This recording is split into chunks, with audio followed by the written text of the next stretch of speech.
Today, I'm rolling at 10th Planet New York City, home of funky jiu-jitsu and quirky personalities. Let's see what some of the members think about the gym. Enter Joshua Richards, so 4th. I like training at 10th Planet because it doesn't matter what you think! Stay tuned to see my roll with Josh later in the video. My first roll is with Bonner, a purple belt and the only doctor the gym trusts more than WebMD. He's also a great dancer. Go.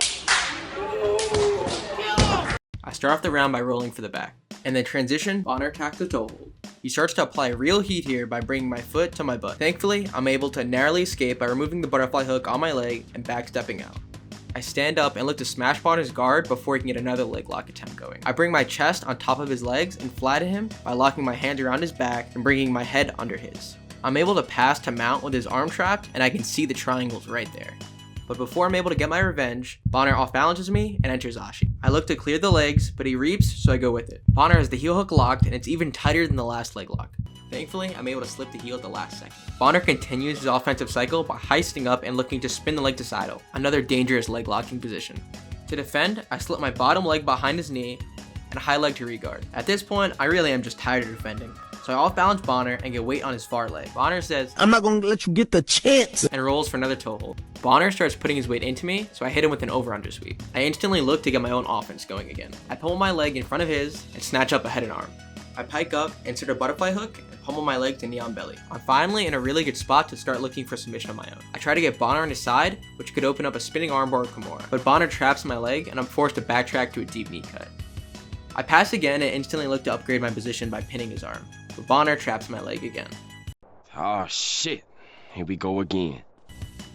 I look to kick my leg free, only Bonner suddenly unlocks his legs, so I just get stuffed in a closed guard. Thankfully, I'm confident my closed guard escapes. I lean my head forward to make it easier to hop up the two legs. Then, I step out and limp leg out of Bonner's K guard attempt. Trying to shut down some of Bonner's leg entries, I look for a body lock. But this doesn't put me out of submission danger for long. To counter, I come out the back door. Bonner's back is in sight, but he quickly rolls back to guard. Bonner looks to shoot up Ashi again, but I'm ready this time. I time it with a backstep, Gotcha, bitch! And shuffle the north-south as the round expires. This is RC. He's a competitive brown belt and has gotten first at Gi Pans and has placed at Worlds, American Nationals, and the Euros.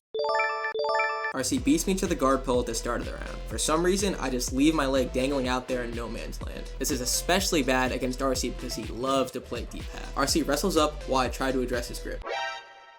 Wrestling is definitely not my forte, so alarm bells are going off. I look to grab the far lat and sweep RC over me, but he does a good job basing on his elbow. I forward shift him and go for a collar tie sumigeshi. I don't get the sweep, but the off balance allows me to snatch up double unders. Double unders is a great sweeping position and gives me the opportunity to put some points on the board. Yeah, only the thing is I lose it a few seconds later. Did you say? We return to Deadly Hiva and RC looks to crush me. I off balance RC and enter cross Ashi on the far leg. A great finishing position. At this point, I invert through and it can only help but think. We done it. Break out the red panties. But RC has the hips of a hippo and I get squished. As I look to get my legs inside and deny head control, RC passes to side control. Thankfully, I'm able to escape a few seconds later in the transition by getting my feet to point towards him. Ultimately, in its most simple form, garter tension is getting your feet to point back towards your partner. After some toe tickling, I turn seated and we're back in business. He looks to get a foot inside, but I re-pummel my leg and look to enter Ashi. RC drops to his knees, but I get double V-grips on his arms. This, combined with bringing my knees to my chest, allows me to get the off balance I need to enter double unders.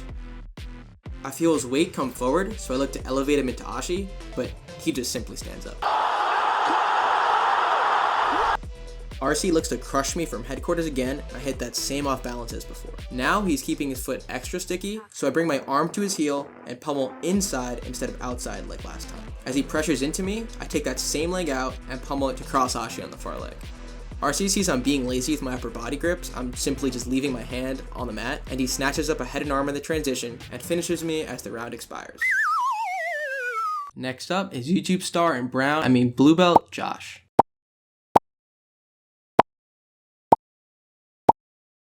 I start with a knee to knee off balance. I look to force Josh's knee to the mat from scoop grip de la Hiva, but he counters by pressuring into me. I often use his counter off balance to enter the legs or sweep him, like I do here. I look to high step, but Josh off balances me and enters butterfly Ashi. Josh grabs a scoop grip and I look to put weight on my leg. Doing this would make the leg harder to sweep. As I do this and address the grip, Josh quickly wrestles up. I look to foot pummel and grab a leg, but Josh is weak, so I talk some shit. You should kill yourself now! Josh sees that I'm extending my cross shoulder frame too much and hits me with the beans, aka swatting that shit away. At this point, I feel Josh's fame starting to get to me and feel like I'm starting to crumble. I can't let Fessy Netzel get what he wants, yo. Josh shuffles to north-south, but I get my knees inside. I look for a K-guard opening, but Josh hips it off, which gives me the momentum I need to get my feet facing him again. Josh looks to hip switch out of my butterfly hooks, but fails. I'm able to lock up double unders. Whoa, pause. Let's just take a second to appreciate this.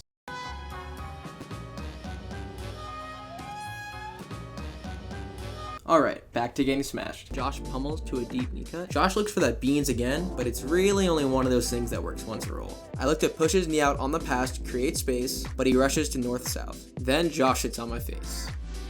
As I try to get my legs inside, Josh locks up an armbar. We reset and Josh looks for shin guard. I use my other leg to kick off his shin guard. I stand up and look to high step.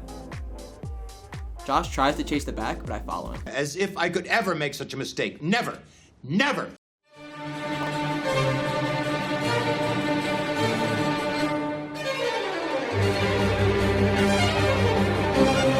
Josh punches his arm through and is able to lock up the rear naked choke. It's finally time for my roll with Eddie Bravo black belt and reigning finishers champ Ray. Every time I go to address Ray's De La Hiva hook, he off balances me. It really is the small things like this that make rolling with the competitive black belt so difficult. I high step without flattening his upper body. This just leads to me getting wrestled up on because of how close my legs are together. Ray off balances me and makes me hit the sweet chin music. It quickly becomes very obvious what Ray has been working on lately. I'm really letting Mans wrestle me from his butt. Bruh. I get 220 for the pass and drop to a weak knee on belly, which Ray quickly shrimps out of. As Ray does literal circles around me, I like to square up with him to minimize back exposure. Ray's looking for K-guard here, but I really don't want to be playing footsies with a 10th Planet black belt. Ray does a good job timing the wrestle up with my step inside his legs. I see Ray's putting his weight into me, so I try to go for Kalatai Sumigechi. Then I look to invert onto his legs. I look to return butterfly, but I have no distance control or frames, so he gets a body lock. It just felt impossible to move here. He passes to side control, then look for the shin mount. He moves to mount, but I'm able to avoid submission danger by kipping him off. Ray sees I'm not keeping my elbow inside of my knee and smashes my legs together. I get passed one last time as the round ends just for good measure. I'm going to be making more content like this soon, so if you enjoyed, please share and subscribe.